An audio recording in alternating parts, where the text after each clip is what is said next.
say, because I had a bunch of windshield time last week, I think that it would be a good thing for. I didn't talk to you about this before we started, but why don't you hit us with the high points of liberty?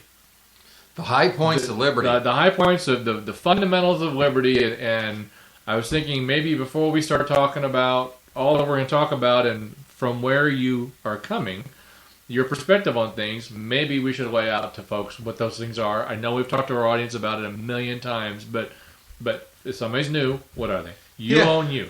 Yes. Actually, I'll definitely, it's I should say private property rights rooted in self-ownership. Right. Well, I can explain that, and the non-aggression principle. Okay. And I'll explain both of them. But I just, self-ownership or private property rights rooted in self-ownership. Of course, for people who haven't heard that before, they don't know what the heck I'm talking about. No, they're going, well, we've got that now. Right. Well, good. Hopefully, yeah. Then you get a little star for the day if you got that already. Well, no, that we have it in our current system. Yes. Oh, yes. I see what you're saying. And the answer would be no, we don't. Right. But I've become more interested in the right of first appropriation, which is something we talked about many times. But for those who are maybe a little newer to the show, I'll explain that briefly. If you find something, let's just say what is now the continent of North America is, I'm Christopher Columbus, put it that way. So I come, and I know the whole thing, there was native Indians here before, blah. Nobody was here. I came to a deserted island. Maybe that's a better example. Okay. And I find a tree, and I decide to use the tree to create logs to create a log cabin. And somebody might say, well, wait a minute, how come you get to chop the tree down and make logs, right? It's called the right of first appropriation. In other words, I'm the first one to get there, essentially. And you actually have to get there and homestead or use this stuff for it to become yours. You're staking a claim to it. Yes. You're mixing your labor with it. Once you mix your labor of something that was prior to that unowned, now becomes owned by you. That's the right of first appropriation. Okay. That's what that means. All right. And my interest here lies in when I say self-ownership. Really, if you think about it, is, well, why is there self-ownership? And there's about 100 angles to come at this from. But one I kind of intrigues me a little bit is, I almost argue it's the right of first appropriation. You're the first one to inhabit the body of you. All right. No one else inhabits your body. Only you do, right? So it's the right of first appropriation is one of many ways to look at it. Is to substantiate why you are the sole and only owner of you. Okay. Right? And people think, well, that's kind of simple. I got it. Yeah. I own me. What's the big deal? I was going to try to contradict you and go, well, I don't own you. I don't own that now? Yeah, well, you don't. As a practical matter today, you can't exercise your ownership. You, in fact, are the sole and proper owner of you, but it's that ownership has been co-opted or usurped by not only the state and others, sometimes people. People basically trespass against you. Oh, I just went all religious on you all of a sudden. I know you did. Whatever commandment that is. So it happens, is the point, right? That your naturally inherent rights are encroached upon. Okay. And what this is about, or what a free society, or what our show is about, is saying, hey, we realize that's going to happen if we lived in a free society or not. The difference between a free society and an unfree society is, I'd call the trespassing of your rights by the state is systematic trespassing of your rights. If we eliminate those, then we only have the random trespasses, like the random criminal on the street, right? Mm-hmm. And it's not that there's no way that those people would be dealt with in a free society. I would actually argue they would be dealt with more stringently than they're being dealt with today. But again, that's a whole another 15 shows. Yep. So not only would a free society eliminate the systematic coercive behavior of the state, it would also have mechanisms in place to reduce the random trespassings of your rights as well. We have those now, though. Those are called laws. Yeah. That's a whole nother 15 shows when we really get into all that. But yeah. Simple answer. Yeah. Read Bastiat, the law. That's my simplest answer. He's saying the law was created to protect your rights. The problem is the law is now the violator of your rights. So the thing that it was created to do is protect against is what it's actually doing today. And again, to get the full story, read Friedrich Bastiat, the law. Awesome. Okay. One of my favorite reads, by the way. Okay. So I hope, I'm fearing that we've exiled or annihilated our audience in these foundations, but I would invite them to stick around and listen to some of your takes on some of the articles and some of the points you're going to make, because fundamentally Tom is saying you own you and that you don't own you today. You're not able to exercise that full ownership because of the tyrannical behavior of the state. Okay. And you got to stick with us to understand what all this is, because I think a lot of people, like you have said many times, well, yeah, we're free. We already know that. We are. And right. I'm here to tell you are actually not. If you we'll through the course of this show and other shows, we'll actually define what freedom is, and then you can decide for yourself if you're free or not. If you're free or not. Now, here's the little caveat, though. Let's say you decide you, in fact, are free and you have no problem with the current system. That's my air quotes, by the way. Don't have a problem with it. The deal is, that's fine. Don't have a problem with it. Although, don't make me abide by those rules that you think are fine that I'm showing are clearly a violation of my freedom. Right? That's one of the big hang-ups on the mechanism we call the state. You know, if you're okay with it, you know, in other words, let's say I devised a system where I can systematically take advantage with you. If I'm the advantage taker, I'm okay with it, right? If I created the system to take advantage of you, I got a feeling you might not be okay with it. So if you object, I go, well, that's just your objection, but, you know, hey, I'm okay with it, so that's the way it is. Well, all of a sudden, it doesn't seem like a very fair argument. But I don't know how many times I've been told, well, hey, if you don't like it, you could just leave. And I'm like, wait a minute, you're actually supporting the oppressors if you're not one of the oppressors. And you're telling me if I don't like it, I should leave? Actually, if anybody should leave, it's the oppressors and those who support them, right? It's the craziest thing, but people don't think about what they're saying, and we got a lot to talk about there. So, but in the end, yes, I've learned from you that I think a free society... Wait a minute. You've actually learned something from me? Don't get a big head about this. Oh.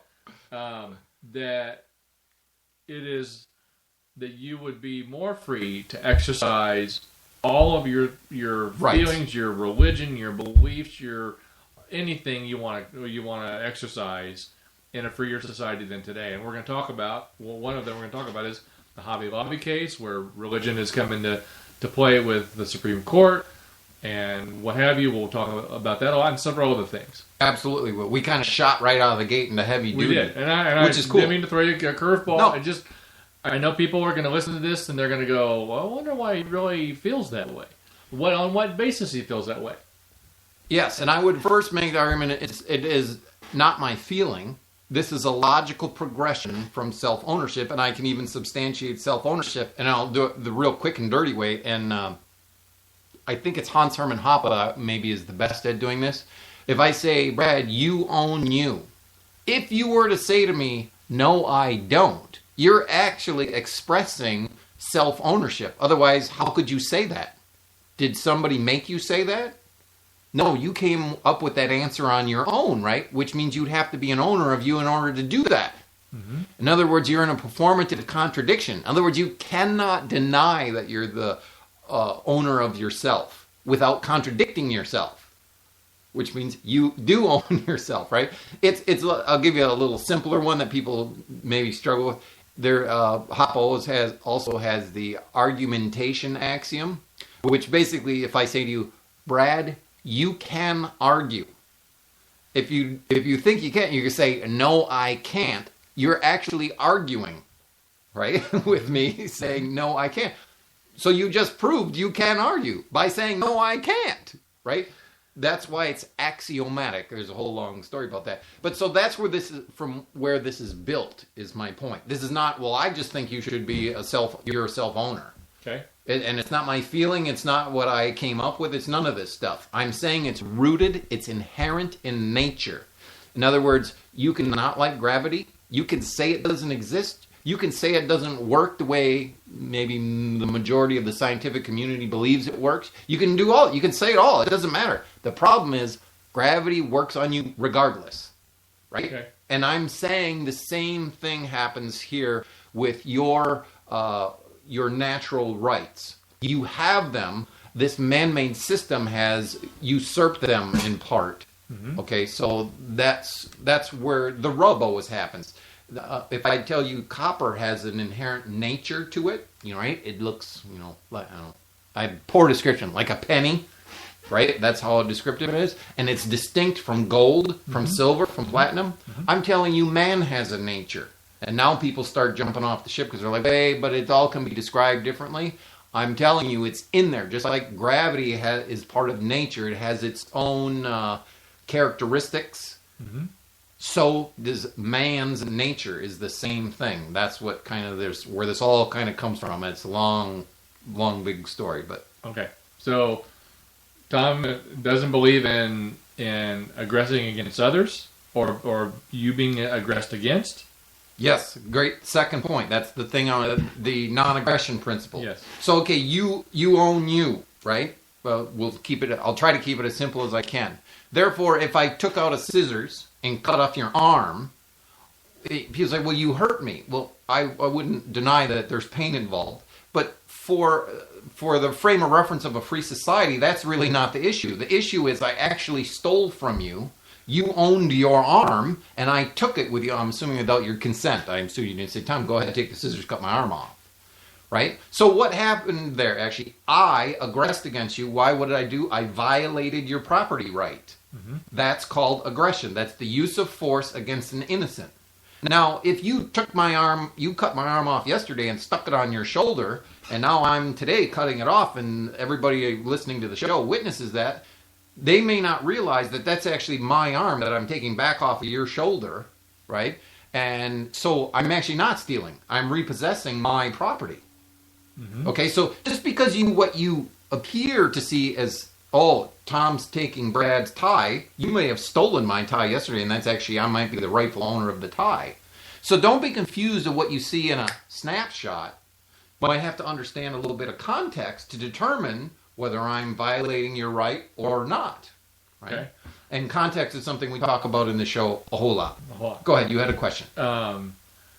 The non-aggression act, or principle, the principle is also more than just meets the eye. It is not just about my arm and my tie, but also other things that take away from me owning me. Yes. As long, really what it boils down to is maybe it's not the best description, but the one that comes to my head is, as long you have your inherent rights, I have mine. If I don't do anything that violates your rights, then I'm in sync with the non-aggression principle. Mm-hmm. As soon as I choose to violate one of your rights, now I violated the non-aggression principle in doing so. Okay. So really what it is, and I'll try to get at another way, is there's two types of force, or libertarians or the Free Society describes two types, general classifications of force. One is the use of defensive force. That means if someone has aggressed against me, such as if you aggress against me, I can actually use justifiably force to repel that aggression against me, right? That's defensive force. The other kind is what we've already spoken of, is aggressive force, and that's using force against an innocent. In other words, if you attack me to take my tie and I block you with my arm, I have in fact used force, but that's justifiably because I'm trying to repel the invasion of my rights. Okay? So the only use of force that is sanctioned in a free society, in a libertarian world, whatever, in a private law society, however you want to describe it, is the only justifiable is defensive force. Aggressive force is the one that would be, we call subject to sanction. I shouldn't say we. I call it subject to sanction. In other words, you could get penalized for doing that, is the short and sweet way of saying that. Okay? And if you have those two things down, the non-aggression principle and private property rights stemming from self-ownership, if you basically get that and you hang on to that, everything that we talk about here tonight will be Hobby Lobby, the American Revolution, other things, if we get to them. Mm-hmm. That's the lens that we'll be analyzing them through. Perfect. Okay. That's why I brought this up. See how freaking smart I am? You are. You trapped me. No. That's simply the lens that I always use because I'm not smart enough to use some sophisticated lens. Mm-hmm. Right? So those two things. Everything comes back to that. Simpleton. Kindergartnerism. I had a comment last week from the show. It was either last week or the week before. I used that term and a friend texted me, kindergartnerism. I don't think so, but I thought that was kind of cute. Okay, cool. Before we really get rolling with the show, yes. I need to thank Tanya for sitting in for you Absolutely. last week. Yes, thank you, Tanya. She did a wonderful job as always. It's fun to have her here, but it's also great to Much have more Brad. fun to have her here. No, Say it, Tom. No. Say it. No, but it's great to have you back. Missed you. Thank you. So, with that, is there any, the only other thing I could visit us on Facebook. Yep. Tanya puts a lot of cool stuff on there. Last week we actually read a couple things. She had so many good ones on there, like one-liners that were real poignant. Okay. So check that out. That's an awesome page. Like us on Facebook. You'll start to get more of a flavor for things that Tom talks about and tries to explain and try to teach and more examples other than just what we're going to talk about on our show this week. So check us out, Annoying Peasant Radio on Facebook. And also, what is it? AnnoyingPeasantRadio.wordpress.com is the blog. Is your blog. Perfect. Yeah. So did you want to do some updates from last week? Yeah. We should do that. I gotta put my spectacles on to see what the heck because otherwise I'll talk about the wrong thing. That would never happen. We don't want that to happen. Hillary Clinton update. Last week we talked about Hillary, and I'm gonna. This is the Hillary that hasn't decided if she's gonna run yet. That unbelievably, that is the same one. I know. I just cannot. I cannot imagine, where she stands in this. Yeah. It's just fact. I mean. Why would she do a book, but she hasn't yet decided if she's going to. Well, she has so much knowledge to share for Oprah. That's why you got to do a book. Yeah. And I just think it's hilarious. But, okay, I'm with you, but part of our audience right now that supports Hillary is just you hate it. That's fine. That right. Stick around. We'll not like the other guys too. Wait, yeah, because part of the show is the Republican bashing party. So even if you love Hillary and we just bash Hillary and we're going to bash her a little more, you'll probably like to stick around because you just want that other team to get bashed. Yep. And that's not what this show is and really about. We don't care which team you like. We generally don't like either team. Anybody who violates property rights or aggresses against innocence, I got a problem with them. I don't care if you got a D or an R after your name. I don't care where you come from. It doesn't. Planet Mars, blue or red, doesn't matter. Who cares? Those are the only kindergartnerism. There's only two things I know. That's it. Sorry. Okay. So I had to get my little Hillary shot in because I just find it insulting. But okay. Okay. So part of just a really quick rehash. Hillary, I guess, as part of her book, actually, I don't know if it was in the book, but some of the stuff after her book tour, she claimed the Clintons were flat broke when they left the White House.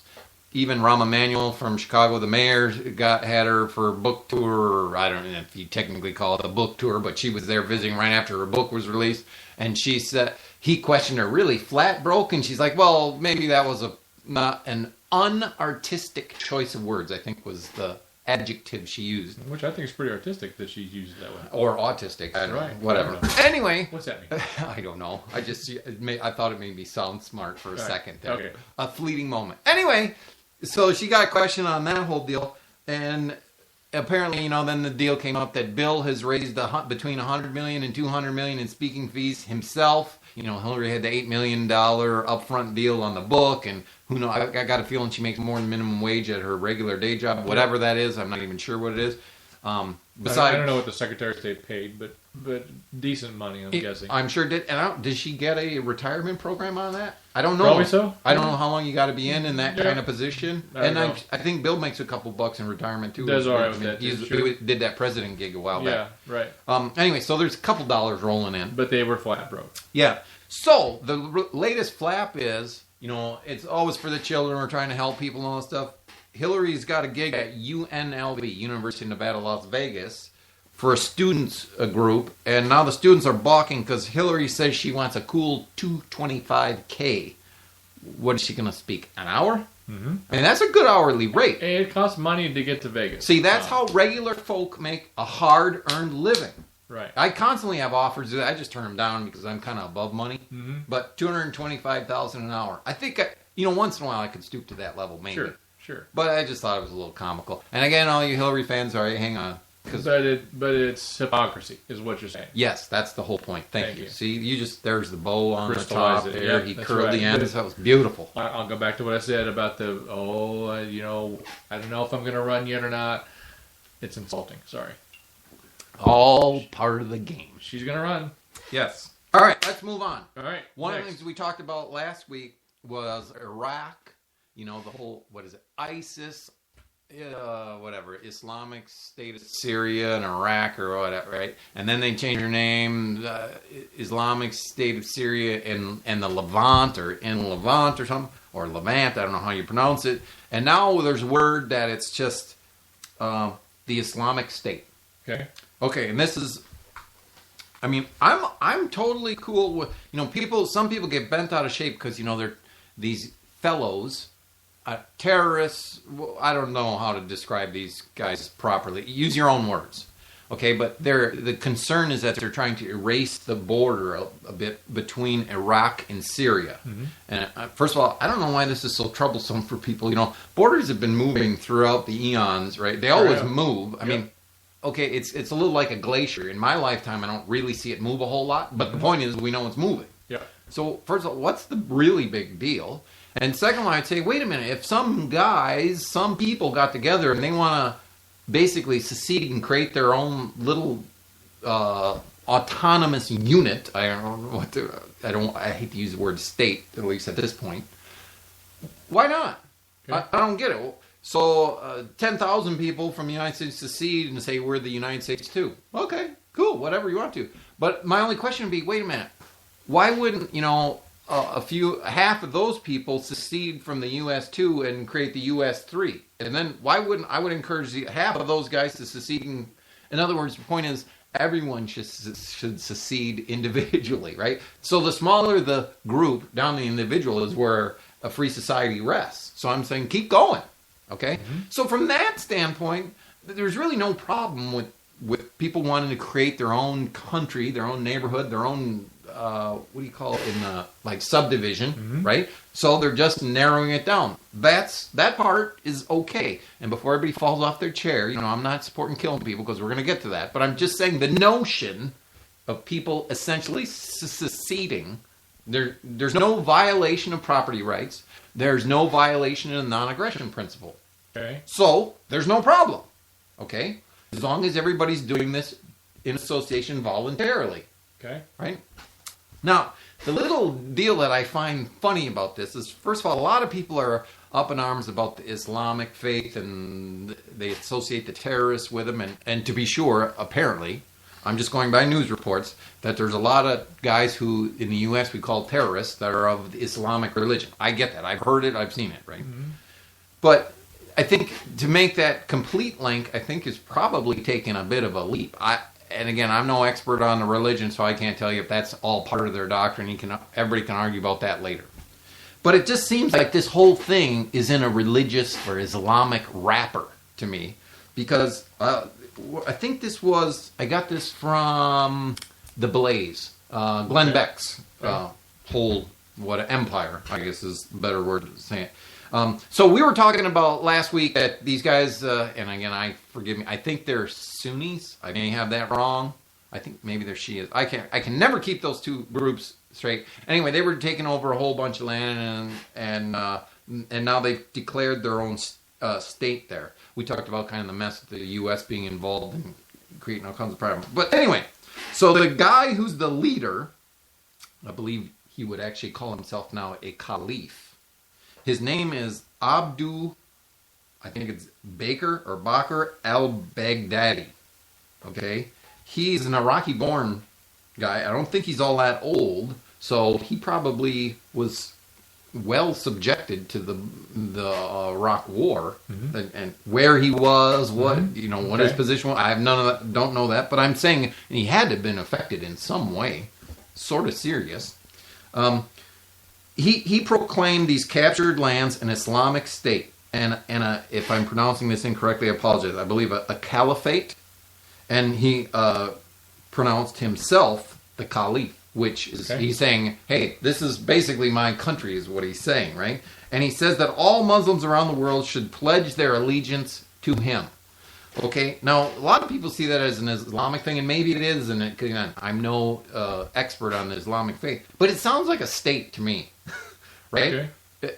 Do you ever hear? He's proclaiming himself king. Yes, he's right. proclaiming, right? He pledge allegiance. We got to pledge allegiance to the flag of the United States of America. It's the same deal, right? So the part that I'm okay with them seceding, but now this is what throughout history what we've done, or what people have done, is basically I declare myself the king, and now you guys all pay homage to me, and not just homage, you pay taxes to me, you support me, you know, right? I'm a really cool politician.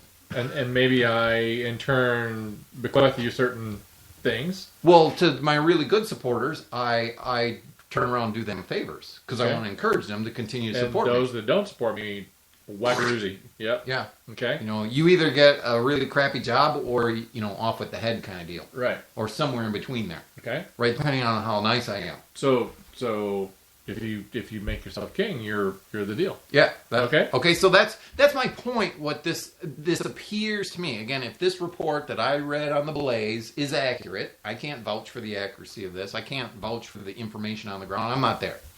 But if this is accurate, that's what this all looks like to me. It's the same game that's been played thousands of times over, right? We conquer, we create a revolution, conquer new territory, and lo and behold, I'm the king. Here we go, starting right over where we... Someone's got to lead us. That's right. Okay. We have to have an overlord. I mean, what would happen if I didn't have somebody telling me what speed I could travel down the road? I mean, there'd just be chaos. Or whether I could open my shop on Sunday. Yeah, it would be chaos. Or whether I could drive my car on either side of the road. Imagine this. Some stores would be open on Sunday and other stores wouldn't. How could we have that? What would chaos? Yeah. Apocalypse. Dogs would be laying down with cats. Right. It would be raining upwards.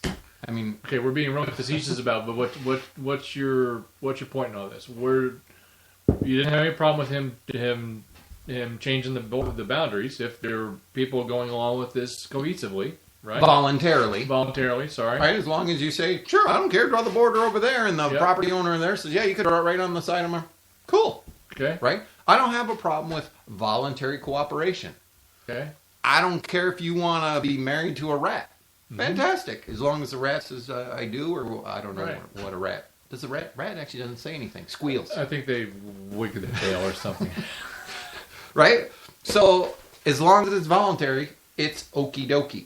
When I say okie dokie, I'm saying it's not unjust, or it's just. All right, so what if we all voluntarily think Mr. GoDaddy, or whatever you called him, Al-Baghdadi. Right, Big Daddy. Big Daddy, that's who I'm calling him. Okay.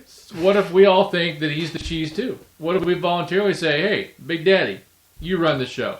Let's just change your little scenario. All right. We all think Obama's the cool daddy. Go right ahead. I'm facetiously saying I have no problem. It doesn't. Who cares if I have a problem or not a problem? I'm looking for a gain here. Yeah, I'm going to give you something here. All right. That's fine. You can pledge your allegiance to Obama, right? And you're basically... I like Big Daddy. Right? So, yeah. Okay. I know where you roll. Okay, so you can do that. The difference is in a democracy, which that's the context of most people, also says that, hey, Tom didn't vote for Obama, but I also have to pay homage to him just because the majority wants to, right? So I like Big Daddy, but you don't like Big Daddy. Right. So, and in a democracy, you gotta like Big Daddy. Or... as I've been told 1,000 times, at least in my 12, 15 years that I've considered myself an anarcho-capitalist, well then, if you don't like it, you could just leave. Okay. I've been told that, okay, but here's the deal. Like we explained before, if you were the slave and I was taking advantage of you, and you complained to me about it, I'm the slave master and you're the slave, and I say, Brad, here's the deal, dude. If you don't like it, you can just leave. Now, no slave master can allow that directly, right? But another slave might say to you, man, Brad, if you just complain all the time, why the hell don't you just leave? And the deal is, if you think about it, if you're the one being enslaved, you're being abused, your rights are being trampled or violated. If you think about it, why in fact actually should you leave? The guys who violate your rights, the guys who trample upon you, those who aggress against you, those who initiate violence against you, are really the ones that should, first of all, they should just stop doing that. But hey, ultimately, if somebody has to sacrifice, they're the ones who should be leaving. Mm-hmm. The guy who's being trespassing against, he's the one who's supposed to get out of the way, right? It's a crazy notion that, again, I don't know how many times I've been faced with that. I'm like, you got to be kidding me. But anyway, so we probably killed that a little bit. I'm just saying this whole Islamic State thing seems just like a facade for basically the state. It's all just another group of guys who created a coup who got control of the thing. Well, there you go. Where's the news flash there? That happens all the time. Now, they call it Islamic. I don't care what you want to call it. At the bottom line, it's the same thing. I'm the king. You do for me. That's the way it works. All right. Perfect. Thanks for... See, you were headed down that there's nothing wrong here, and then there was something wrong. Now you told us why there's something wrong. Yeah, that's the point that in almost all these situations, we're going to get to Hobby Lobby and these other things, that there are some things that are not messed up, and then there's portions of it that are really messed up, and then there's decisions based on it because that it was kind of messed up to fix, which makes it more messed up, and then things get so convoluted so quickly. That's why I got to go back to the only two things I know. Private property rights rooted in self-ownership and non-aggression axiom. That's all I know. All right. How many times have I said that already in this show? No, that's good. I think sometimes we go past that. So, okay. So, all right. I want to see if I can play this thing from O'Reilly. All right. And go for it. Alex, I think, is listening to me, and he'll tell me if this comes through. So hang tight. You might get about a minute of silence, or you might get this audio clip. If somebody could text me and let me know. Hang on one second. I got to find it here first. No, that's not it. We're going to... Oh, crap. Hang on. Due to technical difficulties, I have to read this here. Let's see if it'll go. All right. This isn't the silent part that he was talking about. Well, this is not the intended silent part. Gosh darn it. I don't know why it's not refreshing. Anyway. Oh, stuff is happening. I don't know what is happening. Hang on. Tom, you're blowing our whole image of radio professionals. Yeah, all week. Professionals. Wait, I think it's loading. It's loading. I just, I got an abacus sitting next to my old... Oh, like how... All right, so check it out. It should be starting here, if I can hear it. Wait. You should be hearing Bill O'Reilly talking here in a second. Oh, it's still loading. It's called my daily idea book, and I can write as much as invention. Is this our sponsor? We don't have one of those, Brad. Big surprise there. Okay, it should be... Hi, I'm Bill O'Reilly. Thanks for watching us tonight. Big victory for traditional Americans. That is the subject of this evening's Talking Points memo.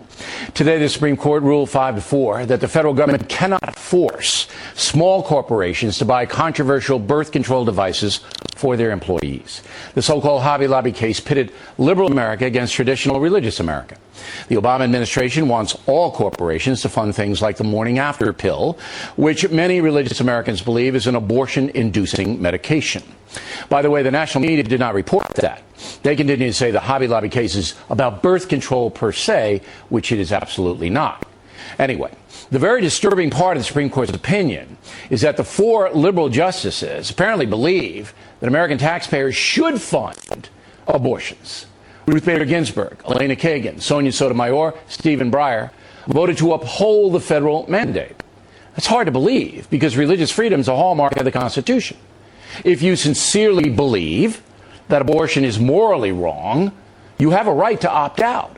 But these 4 justices would deny you that right, absolutely contradicting the Constitution. Again, that's frightening. The other matter decided today by the Supreme Court is that the government cannot force people to join unions. Another amazing intrusion into personal freedom. Again, it was 5-4. The liberal justice believing the Fed should be able to force American workers into a union situation. Talking Points is concerned that if one more liberal Supreme Court justice is appointed, one more, freedom in America will be compromised forever. And you know what? Most Americans do not understand that at all. On a practical basis, what are these 4 liberal judges thinking about? Do they not understand that the Obama administration has screwed up just about everything? Do they not understand that the federal government in Washington is not solving the nation's problems. Yet the 4 justices want to give the feds even more power. It's unbelievable. Tonight we'll cover the continuing border chaos, which the Obama administration did nothing about for 5.5 years. We'll also cover vicious terrorists in the Middle East declaring a new country, a terrorist country. And what is the president doing about that? Wages for working Americans continue to fall. The economy just lies there. And almost every single major problem in this country is getting worse. Yet 4 members of the Supreme Court want to empower the government even further. So, while traditional Americans have a reason to celebrate tonight because the majority of the Supremes did vote on the side of freedom, there is a cautionary wind blowing. Liberal America, including President Obama, want the federal government to control our lives. Every American should think about that. And that's a memo. Okay, I had to say. Hi, I'm Bill O'Reilly. Thanks for watching us tonight. Big victory for traditional Americans. That is the subject of this evening. One of the things you said, something like the liberals or something want to use force or something. And this is the cool part of our show tonight is we're going to get to the stuff that the Republicans do exactly the same thing. When I say exactly, I mean they use force against individuals. They just have a different recipe for it. But it's the same thing. So I just find it hypocritical for him to say, well, those guys want to use force against the American public. Hey, so do the guys you support, Bill. It's just what you want versus what they want. And that's the thing that I think got me most struck the greatest chord with me in liberty is that I have felt for a long, long time in my adult life that neither side was right and that each side used might to make their way right. Yes. And so a free society, that would not be the case. Yes, and a big part of why that wouldn't be, people say, well, what are you telling me? Everybody all of a sudden just be virtuous and they wouldn't do it in a free society? Mm-hmm. What I'm saying is the mechanism that is used today wouldn't exist. Yes. The state. So how can they do that? And I'm not saying there wouldn't be bad people in the world. We alluded to this before. There still wouldn't be bad people. But the whole coercive system over us would be eliminated. Mm-hmm. So... Okay, so the Hobby Lobby case that we're talking about, just to give some people some background, is on Monday, the Supreme Court ruled 5-4 in a case Burwell versus Hobby Lobby that for-profit employers with religious objections can opt out of the Obamacare coverage that includes providing contraception. Right? Yes. And I had a conversation with someone yesterday. And it's been all over the news. I'm not trying to insult your intelligence. Sorry, Tom. But I just wanted to kind of call us all to order. Yes. So we all have a basis to work off. By the way, I was just told I used the word Hippocratic, and I should have used the word hypocritical. Hippocratic oath is the doctor, I do no harm deal. Yeah. Sorry, I digress. The conversation I had yesterday we talked about is with a couple people was, well, the deal is, with the Hobby Lobby case, I'm not saying this is what it is, I'm just saying this is what the conversation was, is that a company, and I think the argument that was made is that it's got to be closely held, and there's a whole definition of that.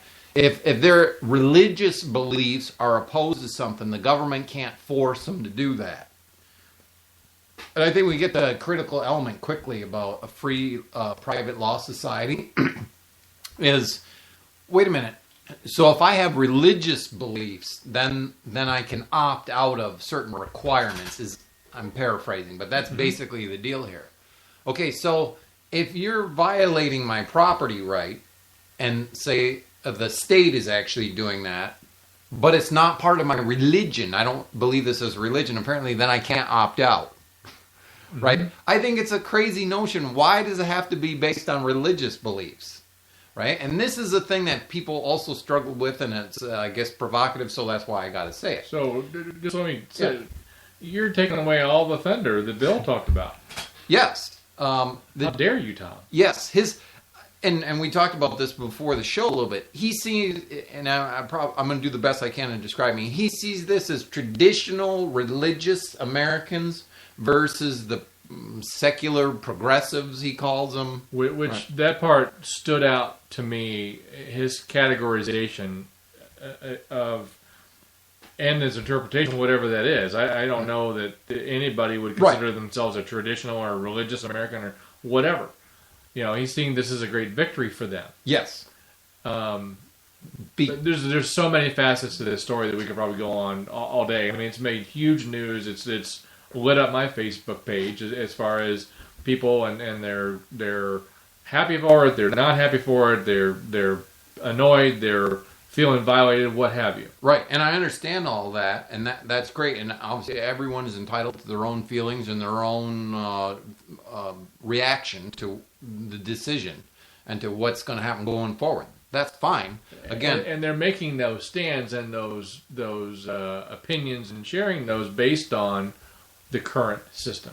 Yes, and again, I'm not too smart. I only I draw my conclusions based on two things: self-ownership, private property rights from self-ownership, and the non-aggression principle. That's all. Mm-hmm. In other words, so when people say, "Well, it's because because they had the Hobby Lobby company had these certain religious beliefs," that was why they can be exempted from these portions of the Affordable Care Act. So, are you taking the side of Hobby Lobby or not? No, because I think both sides are wrong as usual. Okay. Right, because the deal... But how could you go against Hobby Lobby?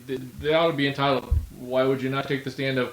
You ought to be entitled to do whatever you want. Yeah, they should be they shouldn't be nailed into, well, they can only opt out or be exempted from certain portions. They ought to be able to reach any agreement that they want with their employees. Okay. Any agreement. And if that means on Tuesday we colored pigs blue in the lobby of Hobby Lobby, that's one of the bennies. In the entranceway, right. As long as it's voluntarily agreed to between the employees and the employer, done deal. Yep. Okay, and let me back up. We should talk more about Bill O'Reilly, but I'm of course, hey, who knew? I got sidetracked here. Yeah, we're like up to 2. The whole deal is, you alluded to this, which I think aptly so. People see this as, well, wait a minute, my employer needs to do this for me based on because I want them to. Or they shouldn't do this to me because I don't want them to. Or we think they should. Right. This is Either way. I should have this entitlement. Yes, or I shouldn't. The whole deal is, this seems crazy to me, that your health insurance is tied to your employer. Mm-hmm. And we're going to do a very short history lesson here. But given that's traditionally what happens, and when I say traditionally, let me use that loosely, because I don't know what percentage of people actually do get their health insurance through their employer, but a lot of people do. Let's just say that. But why don't I get my car insurance? Why isn't that connected as a benefit? Why don't I get my groceries? Well, yeah, I'm all cool with that, right? All this stuff. Actually, I wouldn't be cool with that, but it just, people don't even think about this. Is the real point? Is, wait a minute, I'd rather this is just Tom. I'd rather strike a deal with my employer. Just here's the deal. I'll work. You pay me cash. We'll agree on what work I'll do and how much cash you'll give me, and I'll just go buy the things I need. Okay? That gives me complete freedom as the way I would see it, is I can buy whatever I want. Mm-hmm. If I don't want to buy health insurance, I don't want to buy car insurance, I don't. If I do want those things, I go find the best deal I can find, and I buy them. Simple as that. Just like I do with gasoline, food, clothes, yada, yada, yada, mm-hmm. right? But the point is, people don't question why this is coming through their employer. And there's a little neat history lesson here. And I can't remember who told me this the first time, only because I can't remember probably what happened 5 minutes ago. But the deal is, this came about because during World War II, the cost of goods was going high. Why? Because of tremendous demand for the war effort, right? Prices were rising, and there were other factors. It wasn't just isolated as demand alone. But the federales, the federal government, put wage and price controls in place. Again, we'll just focus on the wage part for the moment. So they basically said, hey, you can only get paid so much for specific jobs. Well, if you're employer A and I'm employer B, and we are both seeking employees for those type of jobs, you can only offer up to so high of a compensation in the form of dollars, and so can I. So now I can't, it's more difficult for me to outcompete you and vice versa, right? I may boast, hey, I'm in a better location. You'd want to work over here. I'm right next to a nice lake. Brad's in the middle of a desert, mm-hmm. right? On and on and on. But one of the ways, if I want to compensate people more, but I'm subject to that control, that wage control, one way around it was to offer other benefits with the pay. And so it was the federal government that pushed employers into doing this. Now, surely they could have done other things. They could have offered, free cherries on Thursdays, right? Mm-hmm. But this one happened to stick and was appealing with a lot of people, and it's sort of become traditional, at least in the United States now. So that's where this comes from. And it's a crazy notion. People don't even, if your car insurance was connected with your employment, most people say, well, that's just crazy. That's what I'm saying about health insurance. That's insane. I'd much rather have, if you gave me the choice, car insurance connected to the employer or health insurance, I'd rather have the car insurance because it's not nearly as important as my health. Right? Okay. So it's a crazy notion that we're here in the first place. And again, in a free society, likely it wouldn't be. But when I say likely, any employer could make any deal with any employee in any form they want, again, as long as it's voluntary. So if they want to connect health insurance, go for it. So it's not the saying, the whole point of free society is, hey, you want that? Go for it. You don't want that? Go for it. What is the problem with that, right? People struggle with that. Well, there's uncertainty. No, there isn't. Just go buy your own. Then it's certain. Well, we can't afford our own, Tom. That's a great. I love that point. People say, well, Tom, are you clueless? You don't understand that health insurance if you buy it on your own. Further, I think it's better for me and my family's welfare to be employed by a big company that has a big old policy, because it's going to save me money, and little Joe Blow that I would be making nails for in his shop can't afford a big healthcare policy. Right. That's the facts. And that is the facts. I totally agree with the scenario you lay out in general is true. But one of the questions we should ask is, why is that the case? And the reason is that these larger corporations in general have more muscle with the state than I do. I'm just Tom Nobody, and I can't lobby anybody. I can't push legislation in my favor. Are you sure they don't have more muscle with the insurance companies? I'm sure they do too, because now they're a bigger purchaser, so they also have more muscle there. Again, I'm just a small fry, right? But in the I think the impetus for them to having this muscle in the first place is because they gain advantage through the state by doing this, right? One is the benefits that they can obtain. In other words, by doing this, they gain political favor because, hey, we take care of our employees. That works in the public eye. They are a really good company because they take care of their employees. Well, I'm saying you're taking care of me if you compensate me in this, if I just choose in cash to my liking, right? But I realize that doesn't work in the public eye. The political correct part, people kind of freak out about that. So I think, and the legislation is written in their favor, right? They're writing this off on their taxes. In other words, they're not paying tax on this. It's now become a legitimate business expense for them, right? Okay. Where it's not, and actually, I'm sure it's subject to different states, what you can and can't write off. The complexities of it are enormous. Go ahead, call the IRS. You won't get a right answer. 72% of the time it's wrong, the latest statistics show. That's how convoluted the whole system is. So, but the point is, they have advantages that the individual does not have by law. That's why it costs me more money than it costs a big company to do this, right? Mm-hmm. Again, they were able to use the long arm of the law to gain an advantage over little old Tom, right? So when you support the system, you are actually, as much as you can argue, say, well, I'm in support of the little guy. By supporting the system, you're not supporting the little guy. You're pulling the rug out from under his feet. And again, in a free society, that's the only way where the little guy, the regular citizen, would have the same authority as anyone else. And I think that scares some people. I think that's fantastic, that we're all separate individual entities on our own, and we're not subject to any overlords. So we were talking before the show, and we were kind of prepping for this, if you will, that big insurance companies or big employers use insurance companies that pool the risk. Yes, that's the argument that people say that, well, if I work at IBM, and there's 150,000 of us, right? Then, see, Tom, you fundamentally don't understand the idea of insurance because now it's pooled. Hello, it's pooled anyway. I mean, what do you think? They insure me individually when I buy my life insurance individually, and they do the risk, the actuarial science based on me alone? No, they're putting me in a giant pool of other people. It's just I'm paying for it individually, or my employer is paying for it in one big lump check. That's the only difference, other than the advantage they're given by the state in the form of laws, right? We're all pooled. I mean, I've heard that argument so many times. I think that's just ridiculous. But anyway, okay. I thought that's a good point to raise, though, because I've heard a lot of people say, well, the difference is a pool versus not a pool. We're all pooled. Hello. Okay. Obamacare in itself is based on a pool. Yeah, that's what they claim. The rhetoric is, because we can create a larger pool. Well, wait a minute.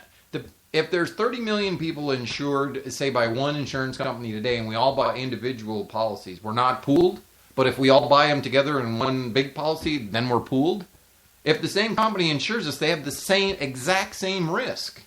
Right? They may have a little additional, I don't know if this is true. You might say, well, in dealing with each person individually rather than one representative of 30 million people, but that one representative also has to deal with each individual separately as well. So I don't know if there's any, economies of scale there to be gained. So we got way off track on Hobby Lobby.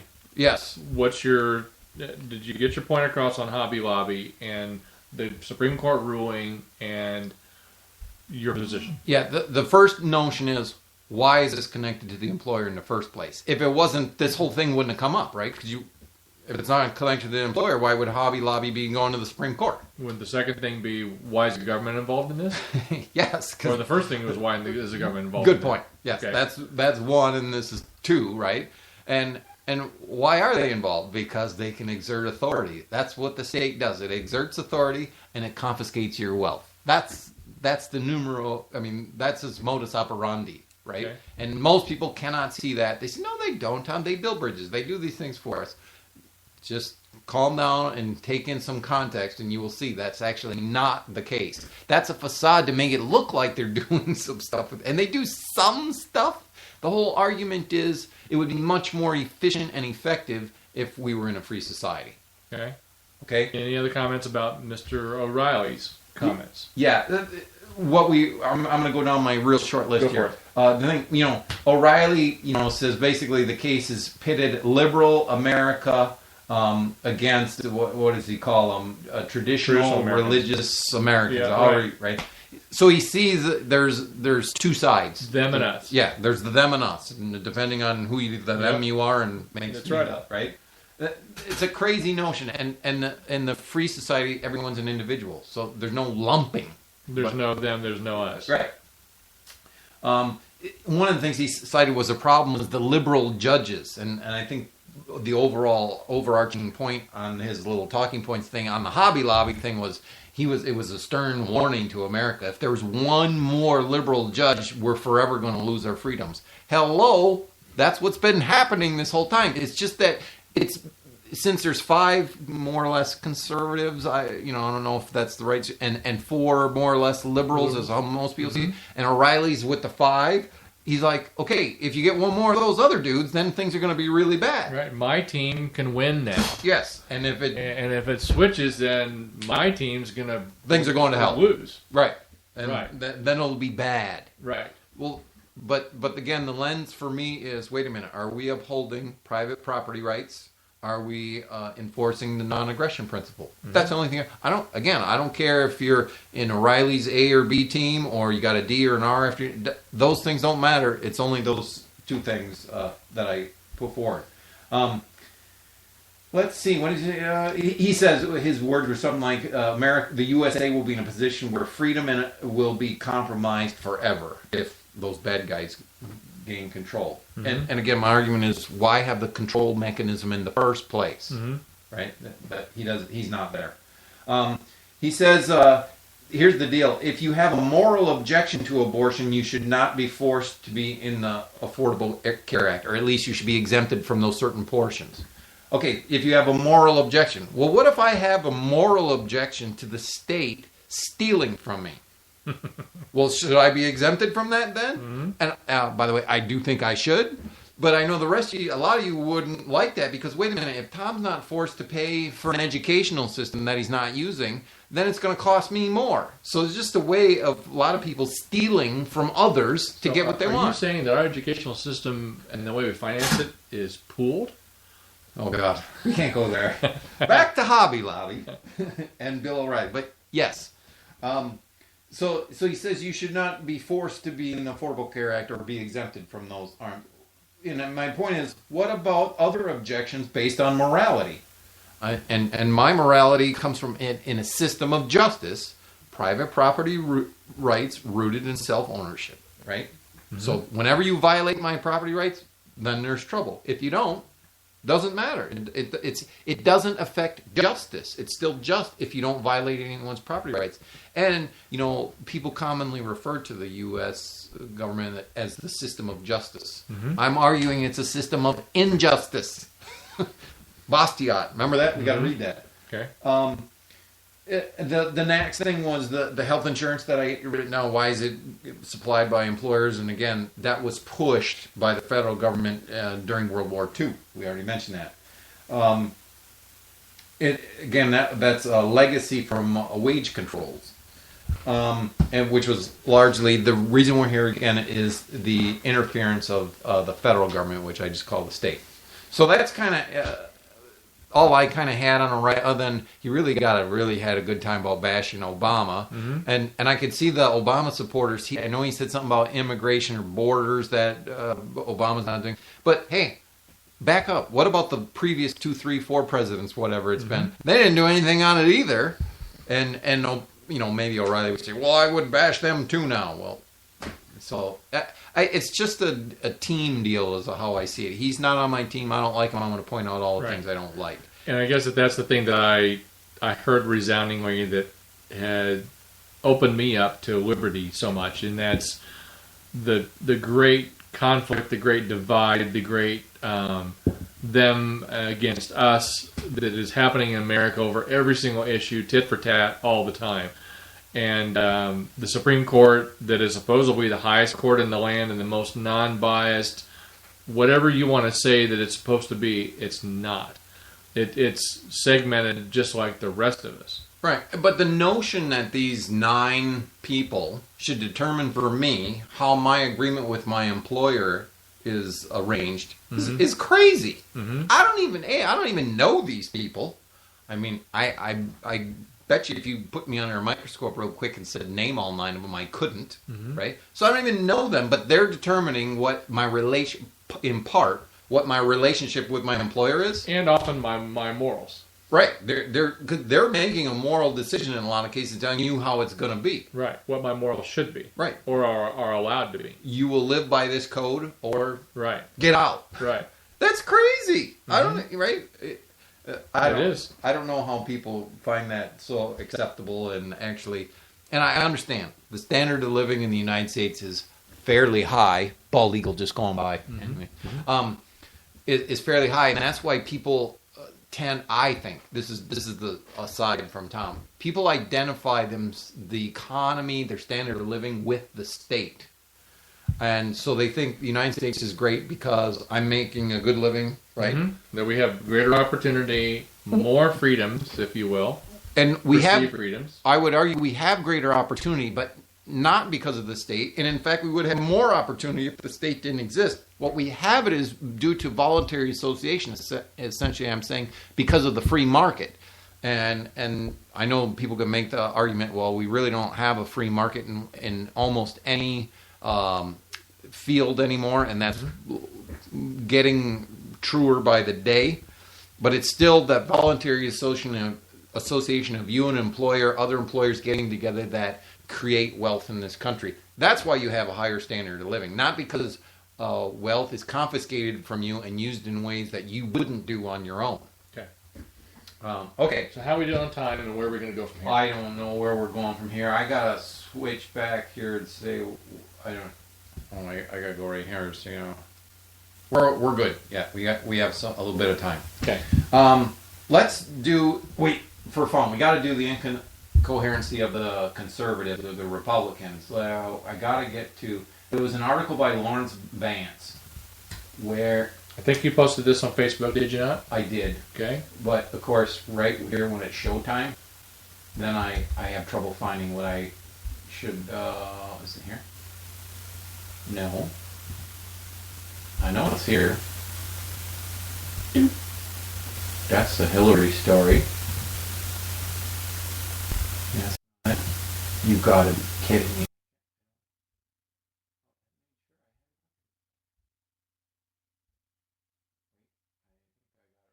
There we go. This is based on an article by Lawrence Vance that was dated June 26th, and it's entitled "Distinctions Without Differences." And what he's talking about is, I don't know if you're, what was his name? David Brott, I think. I remember his last name was Brott. He's a professor, like in D.C. area. He beat out in a primary Eric Cantor, who was the majority leader, if I got it right, in the House. Mm-hmm. First time the majority leader got beaten in a primary since got ousted. A long time. Sure. Like 100 plus Happened years. about a month ago. Yeah.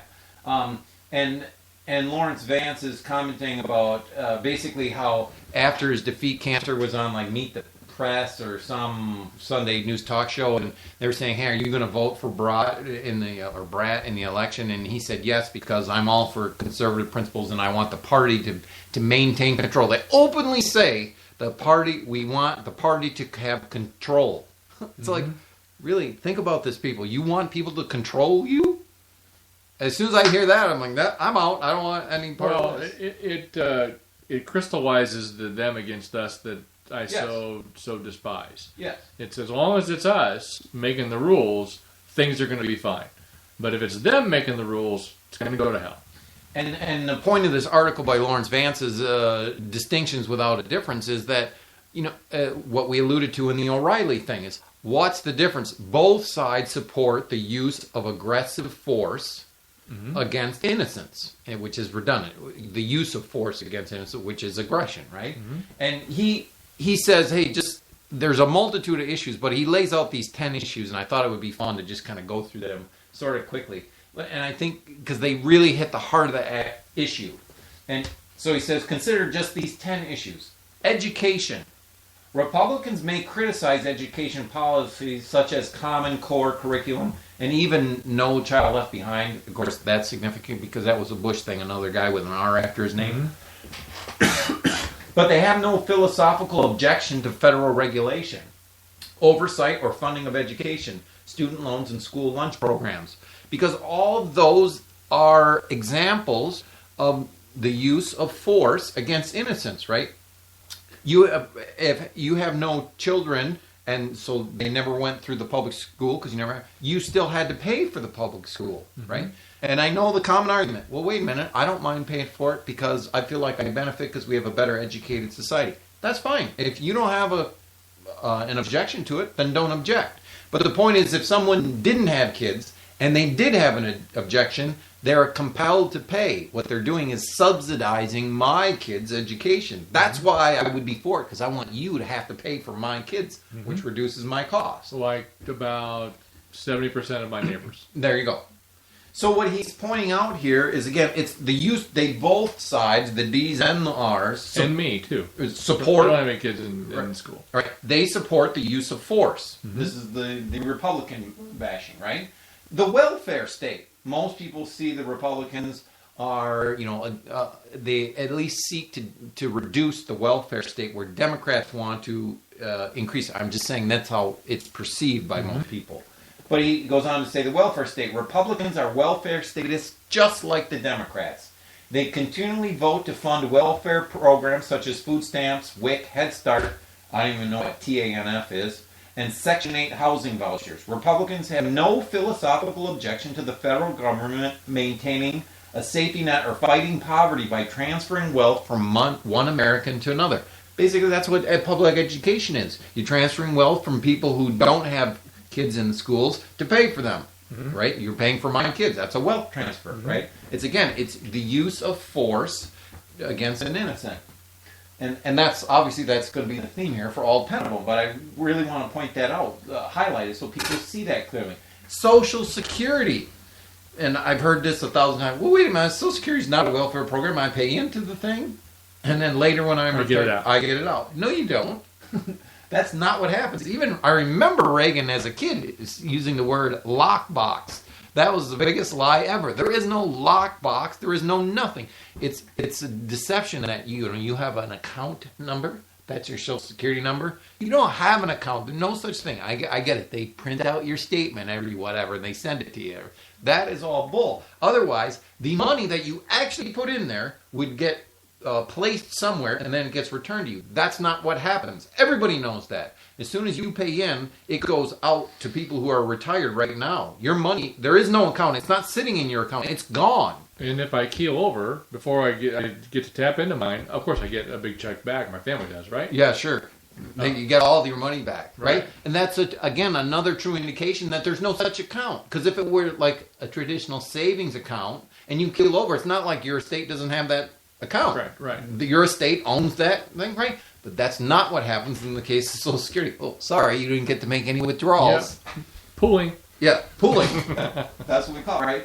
Republicans don't even consider Social Security to be welfare, right? It's the younger generation paying for part, if not all, of the retirement of the older generation. That's what it's doing.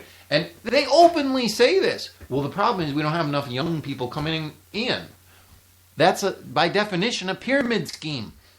I mean, what was it? That guy Ponzi, it just actually makes him look like a total hero because at least in his original Ponzi scheme, he had to voluntarily get people to, he had to dupe them into investing. Well, there's no duping going on. You're forced to. Mm-hmm. Well, there's no credit. I mean, give Ponzi some credit, man. He had to figure out how to hoodwink people. Mm-hmm. This is too easy. Right. Where was I? They don't even consider Social Security to be welfare, even though it is nothing but an intergenerational income transfer, wealth redistribution welfare program. By the way, it's poor black men ultimately subsidize rich white women in the Social Security scheme. Rich white women, they get bigger withdrawals because their husbands, right, by definition, rich. They more, so they get a better payout. And wealthy, they get better health care because they have money to pay for it, and they live longer.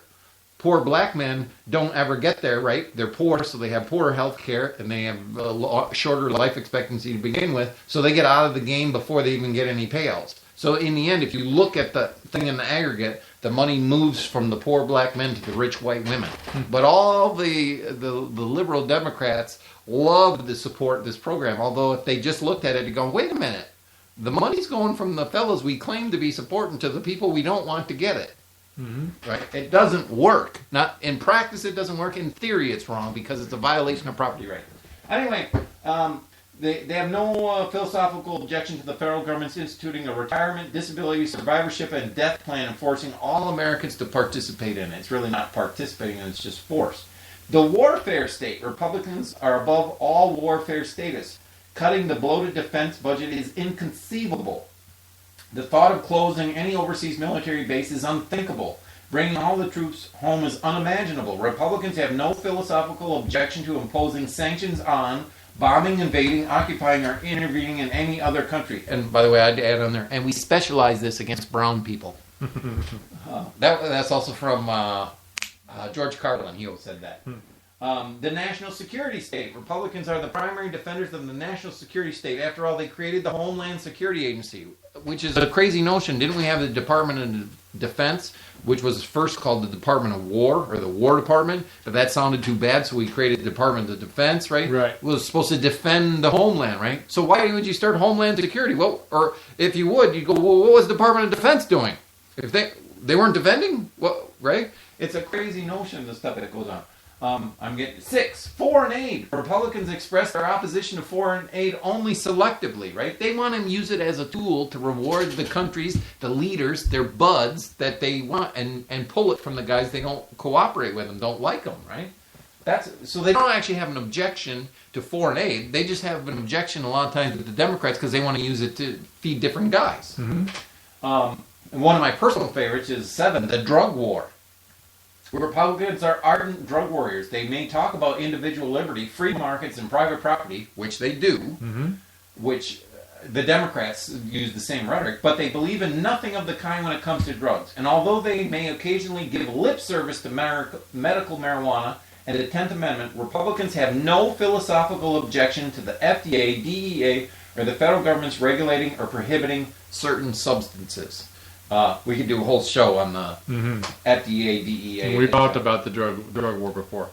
Healthcare. Republicans are incessant in their opposition to Obamacare, but that does not mean that they favor a real free market in healthcare, right? The complete separation of medicine from the state, the complete deregulation of the health insurance industry, or the establishment of medical freedom. Republicans have no philosophical objection to actual government healthcare programs, such as Medicare and Medicaid. They're constantly saying, no, we want these programs. We're here to help people.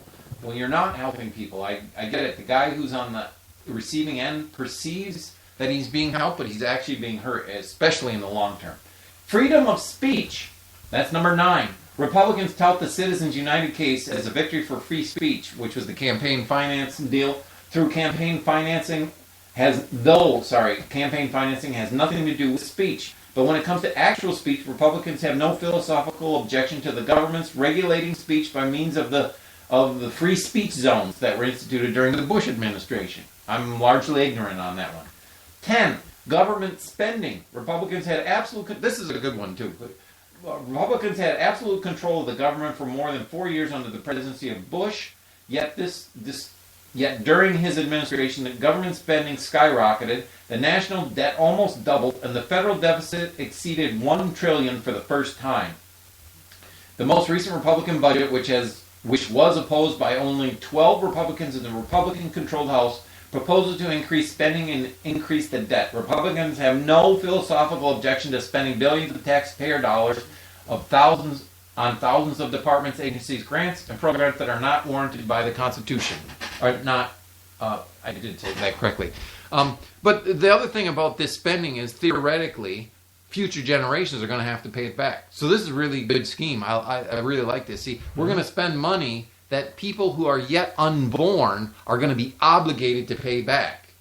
But then the next thing in this program is education or something. I remember hearing Hillary, it's for the children. It's like, hello, Hillary. It is for the children. The children are the ones who are going to get the debt. They're going to get the obligation to pay, but they're not going to get the free education. It'll be long screwed over by the time it gets to them.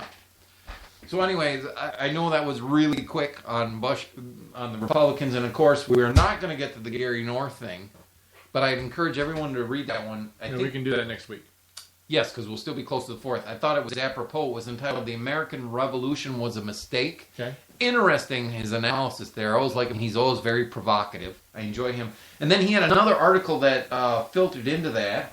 What? Did you put those on Facebook? I believe that they are. At least one of them is. Yep, okay. We should get the other one out there. And it's entitled, the second one is "Why There Will Be No Revolution." That one's actually very interesting, and it obviously reinforces partly what we're trying to do on this show is through education for people to understand that they're not, in fact, free, to understand what freedom is, and to let their natural instinct to yearn for it come out. And all you have to do is basically disregard authority. It's a long story, but that's my very short, wrap up the whole... Wow, ending with a controversial statement too, Tom. Yeah, can you believe Way that? to go with that. That's what I do. Anyway,